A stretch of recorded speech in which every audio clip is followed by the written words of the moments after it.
Coming up on 2020 on ID, a beautiful college freshman, happy to be home from school. This is my home! Then one day, she suddenly vanishes.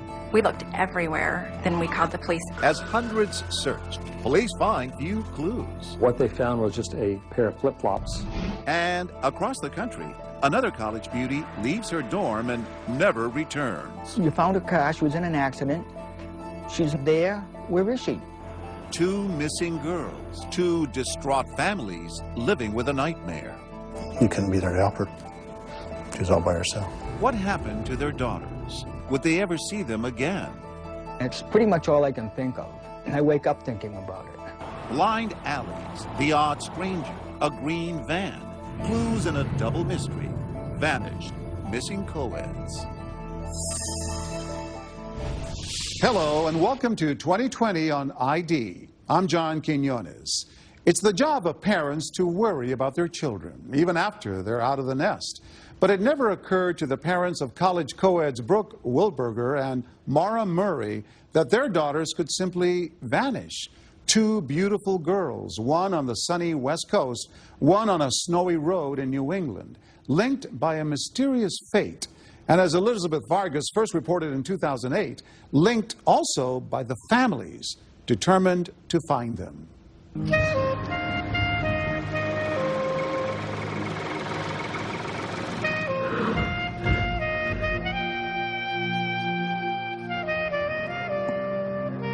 In a time when the whole world can seem ripe with chaos and danger, if you were looking for a safe place to raise a family, chances are it would look like Corvallis, Oregon.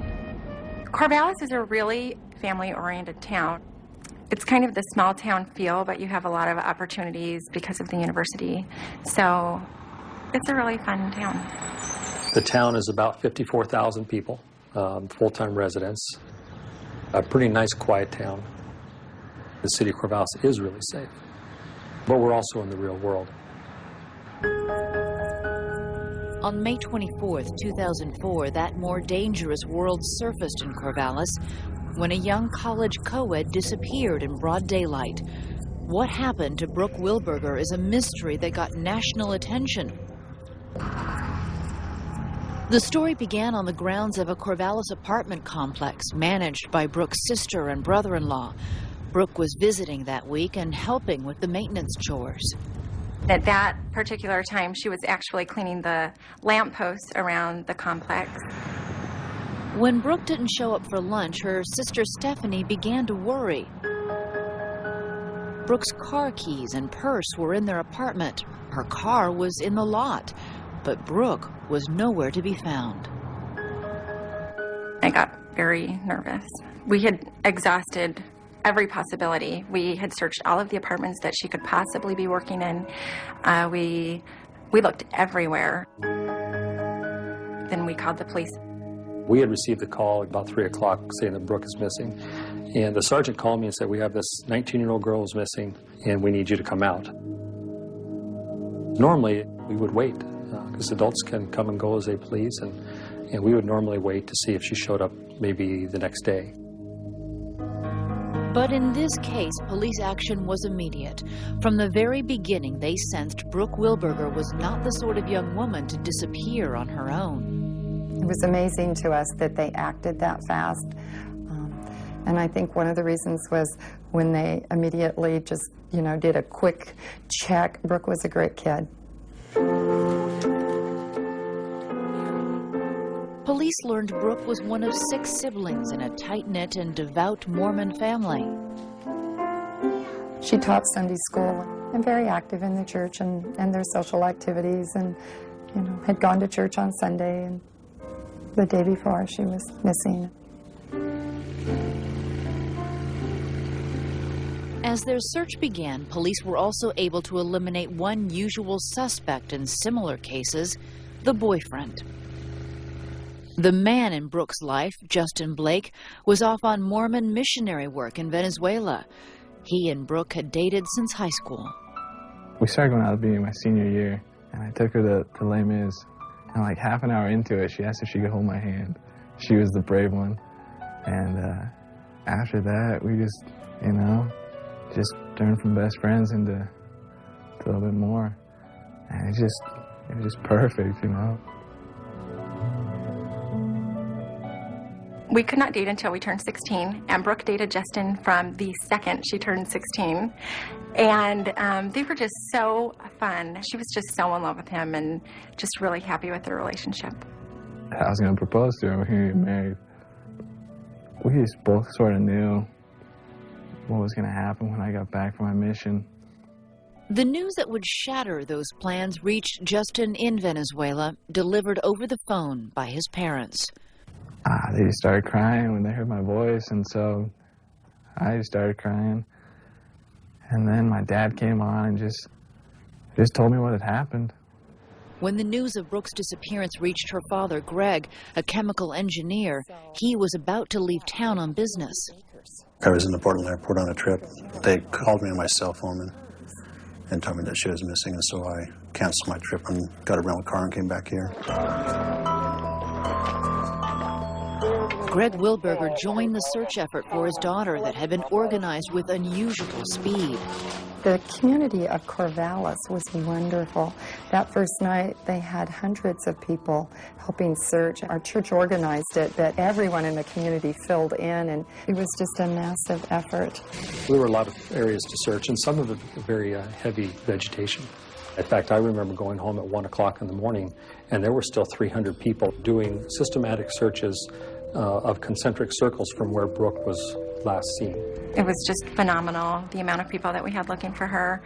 We looked everywhere. It's just very traumatic because you expect to find something, and as the search wore on, I mean, people were tired physically, and you know, I know that it was just really exhausting and frustrating to not find anything. We searched till 3 in the morning, the first night, and then after that, you just don't know. You just kind of become sort of numb. The first night ended with no sign of Brooke. In the morning, the townsfolk of Corvallis would awake to a shock of another sort. The largest media onslaught that this city has ever seen. So I was pulled away from the patrol duties to the public information spokesperson. We don't have any suspects developed. We don't have any vehicles we're looking for. And I can tell you, it's pretty frustrating. The run-of-the-mill response is, they're here now, get them what they need, get them out of here, let us go back to our job and solve this crime. But we had to operate in a whole different paradigm for this investigation because we didn't have anything to go on. So we needed the media to stay here to talk about the case so people would call in tips. 19-year-old Brooke Wilberger was abducted on Monday, May 24th, while working outside of an apartment building. The case was huge news in Oregon and across America. And Mr. Wilberger, I know one of the reasons you're here is in case Brooke can hear you. We just want to tell Brooke that we love her, and we hope that she'll have courage. By that time, we sort of felt ourselves that somebody had taken her, and we couldn't be there to help her. She was all by herself. Who took Brooke Wilberger? Authorities say they now know.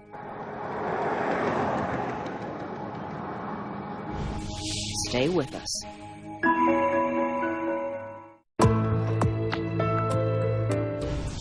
When Brooke Wilberger vanished, her family knew within hours and were able to galvanize police and their local community to quickly mount a search. Mara Murray, on the other hand, vanished on the country road far from home. As Elizabeth Vargas tells us, Mara's father, Fred, can't help but think that more could have been done to find her that night. And he's haunted by what might have happened to his daughter, a girl with infinite promise. Here again is Elizabeth Vargas.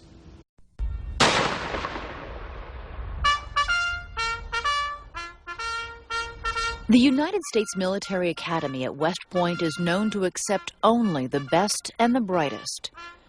That's how family and friends would describe small-town Massachusetts-raised Maura Murray. Never anything but an A all the way from the first grade straight through high school. I was proud. You don't get in there just because of one thing. You have to do almost everything right, you know? You got to be lucky to get in there, too. Friends say Maura's luck continued when she met older cadet Bill Rausch.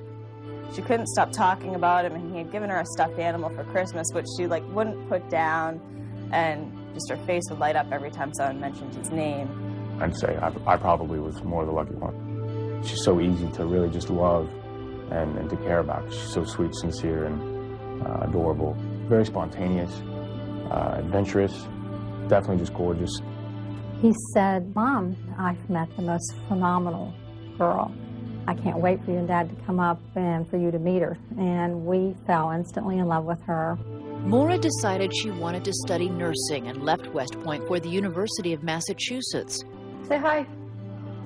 Bill graduated West Point, was stationed in Oklahoma, but distance only seemed to deepen their commitment. She was planning on going out to Oklahoma for the summer of '04 and part of her nursing program, and she was going to get a job at a hospital in Lawton, Oklahoma, and do part of her internship there. We both knew where we wanted to go in the relationship. Actually, marriage had been in the air for quite some time. What Bill Rausch describes as the solid ground of their relationship was shaken one February night. He got some news he immediately passed on to his parents. I answered the phone, and I heard panic in his voice, and he told us just very quickly, I just got a phone call from Maura's family, and her car's been found abandoned in New Hampshire. I was just really panicked. For reasons she apparently shared with no one, on February 9th in 2004, Maura Murray left her dorm in Massachusetts and drove some 130 miles into New Hampshire. The car she was driving was found in the middle of the night, in the middle of nowhere. At some point, she reached Route 112 in Haverhill. Joe McGee reported the story for the Patriot Ledger in Quincy, Massachusetts. At a hairpin turn, she went off the road. Her car hit a tree.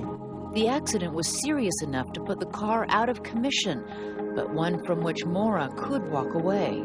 It was probably the last place that anybody would want to be lost. It's cold, it's desolate, it's barren, and it's very dark. At that point, a person came along who was driving a bus. It was a neighbor.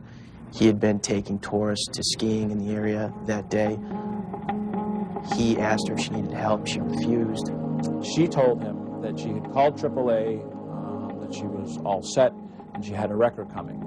But in that area of New Hampshire, cell phones don't work, so she had not made that call.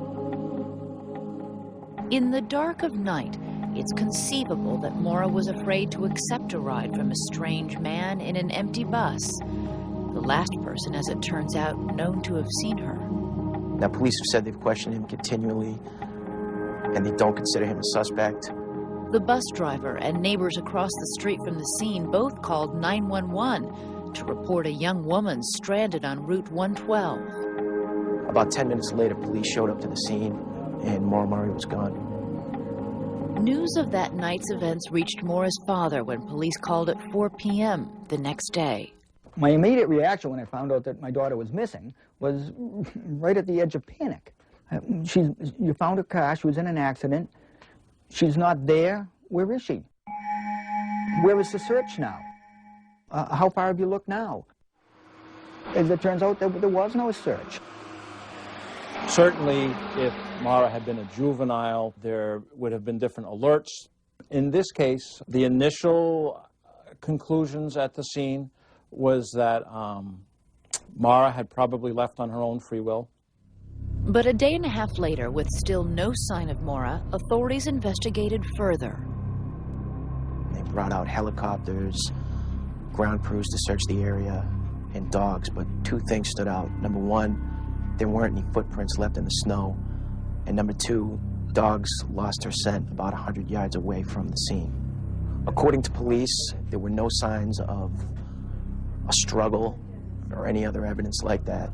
The police told us there was no evidence of foul play, that she was running away from everybody. She's starting over. She's starting a new life, and in their words, she's 21 and she has that right. I kept hearing, well, she's an adult and she can do anything she wants. And I was the only one out there. walking up and down the street, looking over snowbanks, trying to find footprints, trying to find some sign of her. Just putting, boots on the ground and getting out and, with several people driving all over the countryside and passing out flyers. Bill Rausch joined the search for Maura. He got an emergency leave from the Army to help find the woman he planned to marry. Wherever she was going, and I don't know, and to be honest, I don't even have a best guess specifically. That was interrupted by her sliding off the side of the road. And at that moment, circumstances changed. She's completely at the mercy of any type of person that drives by. And I'm afraid that some bad guy came by and harmed her, did something to her. For all of us that love Maura, life is like a nightmare. I feel like she's my own daughter. I can honestly, say that I can't imagine loving anyone that's not my child any more than I love Maura.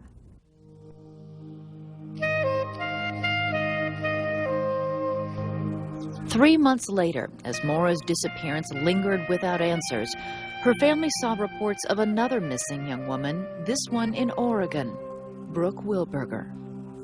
The community rallied around and they were doing all these line searches, something that Maura never had. And I remember thinking, well, thank God they're out there looking for this young woman. The two families from opposite sides of the country, but with a tragic common ground, comforted each other. And we talked about our faith in God and, that we would not give up hope, and that Brooke and Maura were in God's hands. When we come back, where was Maura Murray going that night? Was she planning to ever return? It was clear from a search of her room that she had packed her belongings. When 2020 continues.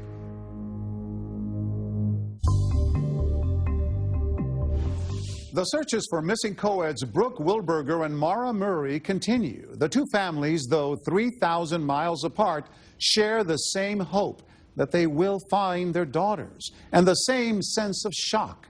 How could this have happened to the girls who had everything in the world to look forward to? Once again, Elizabeth Vargas. When she arrived at Utah's Brigham Young University, freshman Brooke Wilberger had no trouble making friends. Brooke was so much fun, embodied just a wonderful, great spirit. She was also beautiful. She was the definition of beauty for me, on the inside and out. This is my home! Yay! On the semester break after her first year, Brooke went home to Oregon. One day that May, she left a phone message for her mother. Hey Mom, this is Brooke. If you get the message, give me a call because I just want to know if when you guys were getting home, if you've already eaten, haven't eaten, if you want me to make something. Anyway, give me a call. Okay. Hi Mom. What do you want for dinner? What would you like me to fix? And that's just the kind of girl she was. It was the day after that phone call that Brooke Wilberger disappeared.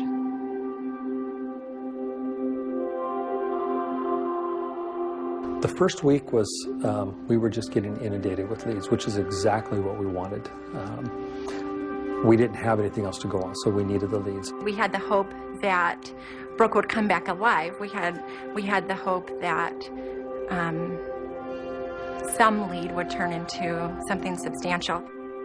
The family knew that to find Brooke, police would have to find whoever took her. It looked like they might have when a man named Sung-Koo Kim was arrested in Corvallis just a week after Brooke vanished. Kim faces charges for breaking into college girls' dorm rooms and also stealing their underwear. I'm sorry, I'm not at liberty to talk about it. We had people who on the team thought that, yeah, Mr. Kim was the person. And we had people on the team who thought, no, we don't believe he is. Thank you very much. It turned out Sung-Koo Kim was not involved. He was just a fleeting person of interest. Police say there have been 50 of them, none the person who took Brooke Wilberger from her family. So we just tried not to think of any anger, tried not to deal with that. Our whole objective has been to find Brooke. As leads went nowhere and the months went by, press attention faded, and the family was left alone with their dwindling expectations and their worst fears. My oldest daughter, 5-year-old at the time, I think we were making cookies or something like that, and she said, "You know, Mom, I think that someone probably killed Ann Brooke." And I said, "You know what, I actually think that too." Because at some point, you know, reality sets in. In that period when hope for any resolution fades, no one could have known that the major break in the case was just over the horizon. In New England, the family of missing University of Massachusetts co-ed Maura Murray is running through the same gauntlet of emotions. Maura's parents are divorced and her mother Lori is battling throat cancer. Maura's father Fred is battling the system. And it's pretty much all I can think of. And I wake up thinking about it. And I'm thinking about it when I go to bed. Still, years after Maura vanished, Fred Murray often travels from Massachusetts to roam the New Hampshire area where his daughter was last seen. Good luck to you, sir. Thank you very much. I had to stop to say hi. Okay, that's fine. Thank you. I definitely get a lot of that. Everybody is sympathetic, and they would help if they could. My daughter, named Maura Murray, she was a Fred Murray has become his own detective, doing an amateur version of the investigation he says police never did. No police went up and down the street asking people. These neighbors weren't asked about what they saw that night for about 10 days, and that was only after the family started, screaming about it. There are literally thousands and thousands of hours that have been dedicated towards coming up with, what happened to Maura Murray. Authorities have done several searches, including a major effort 5 months after Maura vanished. They say it's still an active missing persons case, and therefore standard policy prohibits their sharing of documents or findings with Maura's father. This bugs the hell out of me. I don't agree with some of his observations, but I understand certainly his frustration in not knowing what happened to his daughter. It was frustration, heightened by some police theories that Maura's family could not believe. It's clear to us it was her intention to at least get away for a certain period of time. Several times a year, we'll investigate cases where people came to the mountains for the purposes of getting away from whatever their problems may have been, and sometimes with the intention of harming themselves. She didn't just wander into the woods to try to commit suicide. She has everything to live for. She was going to graduate in June into a nursing career. She was about to get engaged. Maura's boyfriend, Army First Lieutenant Bill Rausch, says he got an email from Maura the morning before she disappeared, saying that she loved him. It was in response to a voicemail I'd left her, that I'd, missed her and loved her and was anxious to talk to her again.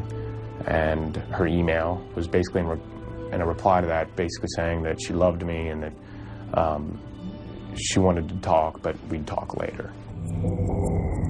Those closest to Maura have no idea what drew her to that lonely New Hampshire road. I can discard reports on her being suicidal or depressed because I discussed things with her on a daily basis. I mean, things were great. Things were really great. Investigators say she'd taken along some books, clothing, jewelry, and the stuffed animal Bill had given her. What further surprised the family were some things police and reporters found that she'd left behind. It was clear from a search of her room that she had packed her belongings and had intended to leave school. She didn't tell anybody where she was going other than emails she sent to professors saying that there had been a death in the family and that she needed to leave unexpectedly. There had not been a death in the family. So it was a clear indication to law enforcement and the investigators that it was her intention to leave. Why she chose or arrived in the Haverhill, New Hampshire area at this point is an unknown. I don't know why she went to New Hampshire. I don't know why she left the University of Mass. But it doesn't matter why, because once she had the accident, she's introduced a whole new set of variables. There's so many uncertainties that we just really can't grasp hold of. And when I tell a story about my girlfriend, I mean, am I telling the story about my ex-girlfriend? Am I telling the story about my former girlfriend, my current girlfriend? It is difficult, but the fact still remains that right now she's not here, and it doesn't seem likely that she will ever be here. So. Hope doesn't fade. That's what I live for, you know, without hope that I might see her again, you know, and it's, the bottom drops out for me.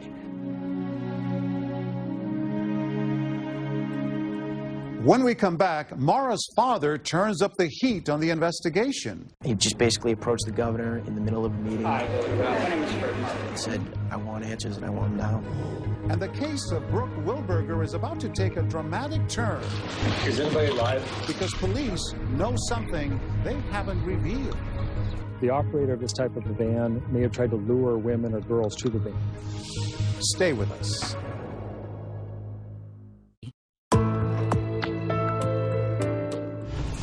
It's been almost a year since Mara Murray and Brooke Wilberger disappeared. As police continue to follow up on leads, they get a break in one of the cases. Meanwhile, the girls' families cling to hope. Here again, Elizabeth Vargas. Seeing each other every day and holding each other every day, we planned on that and we looked forward to that. We never really got to start that. We never got to come home to one another. On the Tuesday night that Maura Murray's boyfriend Bill Rausch and his family learned she'd vanished in New Hampshire, they thought Maura would show up any day with an explanation, and they had planned a welcome home. Mara loved Diet Mountain Dew, and she's the only person that I've ever known of that would use red licorice Twizzlers as a straw. You know, so we bought her a package of red Twizzlers and Mountain Dew, Diet Mountain Dew, and I'd say they were over a year old before one day Bill said, I can't keep this here. It's too painful of a reminder. We have no more answers than we did, you know, that Tuesday night. In a desperate search for answers, Maura's father went to the New Hampshire state capitol on the one-year anniversary of her disappearance. Hi, my name is Fred. There was a guy who was on a quest to find his daughter, and he just basically approached the governor in the middle of a meeting with a phalanx of cameras. He charged in, knocked on the door, and said, I want answers and I want them now. I did meet with Mr. Murray. He got a closed-door meeting for about 10 minutes with the governor that day. The governor said, you know, I'll do all I can to turn over all that we know about your daughter's disappearance. But it actually turned out that they wouldn't release those documents to Fred.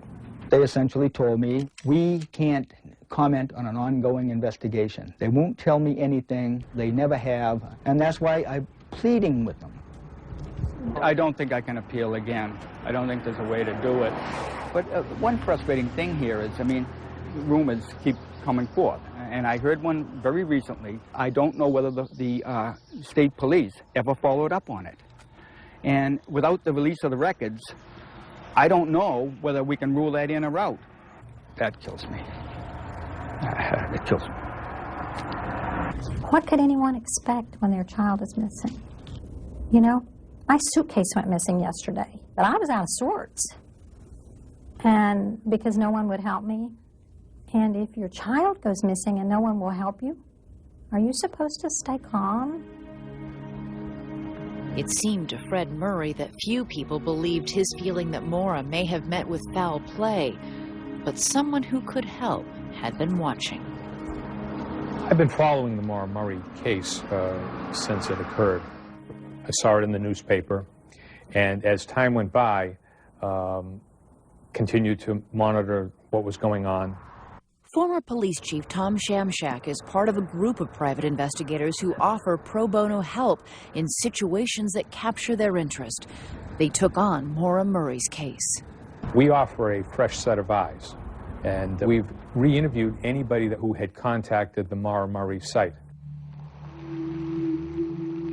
We have gone to the site where she disappeared from. I mean, it was 30 degrees at night, a darkened roadway on a rural highway, and she just vanishes. It appears, just based on what I have reviewed with the other investigators from New Hampshire, Maine, and Vermont that are part of the team, that this is something beyond a mere missing persons case. Something ominous could have happened here. No longer a single voice in the wilderness, Fred Murray had gotten professional confirmation of his fears that Maura may have been abducted, which means she also may have been murdered. It's haunting, because I'll go out searching for Maura, and the last thing someone will say, well, good luck. But good luck was, I know what they mean well, thanks. But for good luck, that would mean I'd find my daughter's body.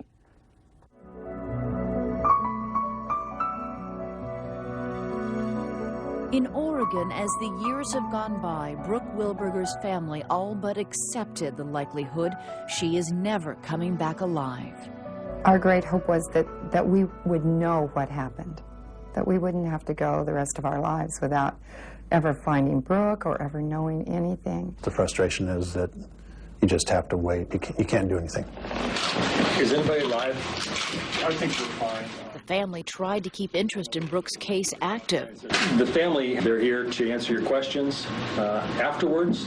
If you want an update on the case, the investigation, I'll be glad to stick around. On the first anniversary of her disappearance, the Wilbergers and Lieutenant Ron Noble held a press conference. First of all, we did have so many requests as the anniversary of Brooke's disappearance approached that we could not meet those requests individually. So that's why we called the press conference. We especially wanted to thank the police department and the investigative team for everything that they've done and they continue to do, and for their continued efforts to find Brooke. We did everything. We exhausted all of the leads that we had and all of the leads that we developed. The news was essentially that there was no news, a fact not lost on the reporters. I believe you've been working full time on this case, and this is all, you know, we're still sort of at square one. I do believe that we will resolve it. We will find out what happened. Looking back, is there anything that you might have changed or done differently early on in the investigation? We continually go through this process of reevaluating and bringing in people who have gone through this before, experts. We've done that frequently, and we'll continue to do that with whatever resources we can find. You know, it's important to us that we find Brooke. But Lieutenant Noble was keeping a secret. I knew something that day that most people didn't, that we were still working on a person that at that time looked like he could be involved. That lead came from New Mexico. A police officer doing a background check on a man charged with raping a co-ed there noticed the suspect had an active drunken driving warrant in Oregon. The officer called up there to see if they also had any similar unsolved rape cases. He was led to the Corvallis PD. Without that phone call, we may never have been able to actually discover who'd taken Brooke. When we come back, police work to piece together the evidence. The operator of this type of a van may have tried to lure women or girls to the van and close in on their suspect. Stay with us.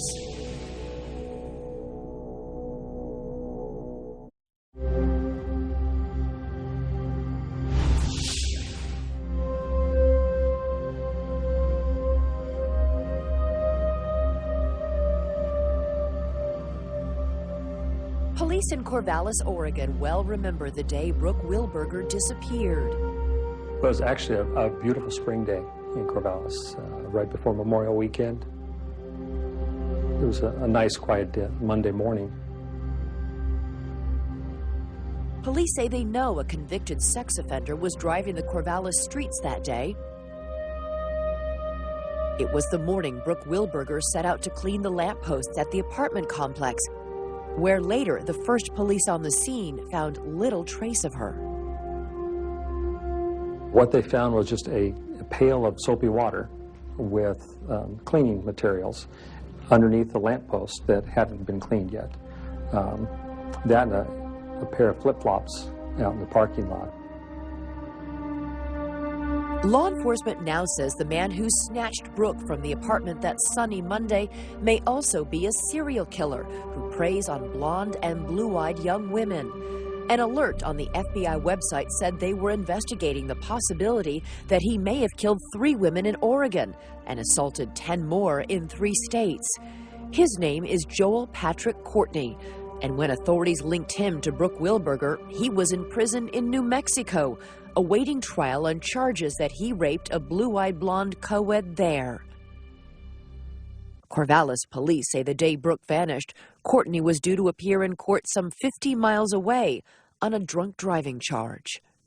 He called from Corvallis to say he would be late and never showed up. In 1985, Courtney pled guilty to sexual abuse in an Oregon case. He has since changed addresses frequently, authorities say, moving often between states. Police aren't talking about the details they say tie him to the Wilberger abduction, but news reports suggest a green van spotted in Corvallis was an important clue. A call to 911 identified a van like this one driving erratically just hours after Brooke Wilberger disappeared. The operator of this type of a van may have tried to lure women or girls to the van. You won't confirm whether that person's in custody at this point? No, again, we're not commenting on the status or any of the investigation. We want to make sure that we don't in any way infringe upon his rights or the family's rights, and aren't really discussing any of the links. Whatever the links or the evidence, they were enough for a grand jury to indict Joel Patrick Courtney for the aggravated murder and kidnapping of Brooke Wilberger. It's just frustrating that people that have those kind of histories are able to keep on going without. His first offense was the year Brooke was born. When he was 19. So that gives you a picture. Although police say they have the man who took Brooke, the biggest part of the puzzle is still missing. Courtney has neither admitted nor denied involvement in the case, and Brooke's body has not yet been found. The frustrating part is just wanting it all to be resolved, you know, to have Brooke's remains and to be able to kind of move on without it having to open up again all the time. We keep hoping that we'll have that ending, and it'll bring some peace, I think. The man who planned to marry Brooke may not be ready to face that ending. When they do find her, it'll be like admitting it actually happened, you know. And so I guess a small part of me doesn't want her to be found just so I don't have to deal with it, I guess. But then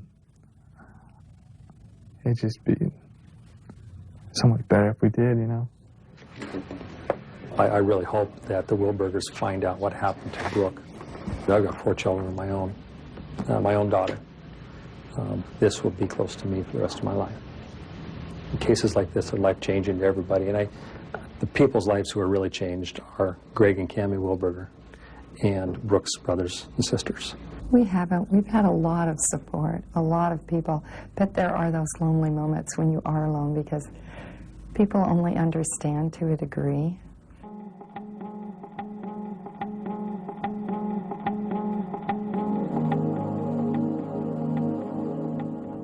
People talk a lot about moving on, but, you know, it's not really possible.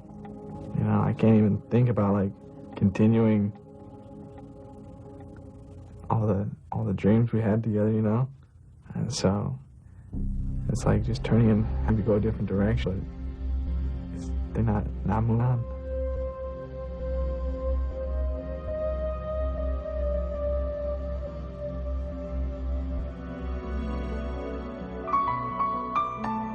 Acknowledging that she is gone, Brooke Wilberger's high school friends established a college scholarship fund in her memory. Brooke was a freshman at Brigham Young University, and her friends from there say they're also trying to keep her generous spirit alive. She was just very sincere and very friendly to everyone. Like, she was always like a best friend to everyone, very caring, and really wanted to know more about that person. She really enjoyed life and lived life to the fullest. So in remembrance of her, you just take every day, every moment, every second and cherish it. You can't go wrong with that. And that's exactly how Brooke would want it. This is my home! Yay! You don't realize till somebody's taken away and out of your family how they fit in. The place. And so that's a big piece that misses now, that because she was so happy, and like even at school she called us every Sunday night and tell us what she'd done during the week. And then we'd call several times during the week too and just visit. And we don't get those opportunities anymore. So every time we get together as a family, there's always just that underlying sadness. This just has such a bitter, just a really terrible, bitter feeling. My heart goes out to the Wilburgers. I know they didn't want to hear, you know, that Brooke is no longer living. And just as we never want to hear that Mara is no longer living.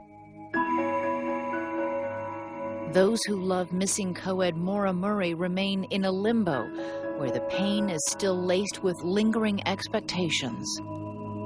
I pray daily that Mara is living. And my logic tells me that she's not. But my heart won't let me give up hope. Before this happened, she was that constant in my life that regardless of where I would go and what I would do, none of that seemed very important if I could bank on her being there through it all. Sometimes I'm mad. Other times I'm hopeful. And other times I'm just so immersed in trying to investigate what could have happened. And the closer I get, when I stand right here, the same feelings come back.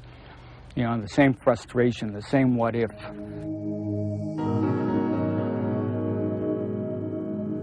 Where could she be? As of 2013, Maura Murray's disappearance remains an active missing persons case, and the police are still getting tips. Her father, Fred, says he thinks about Maura every day and vows to keep searching for her.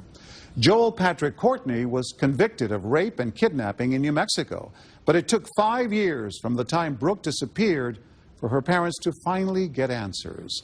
As part of a plea bargain, Courtney admitted to the rape, kidnapping, and murder of Brooke Wilburger and led police to her remains in the woods outside town. He received life in prison without parole. Brooke's parents say they're grateful that justice was done.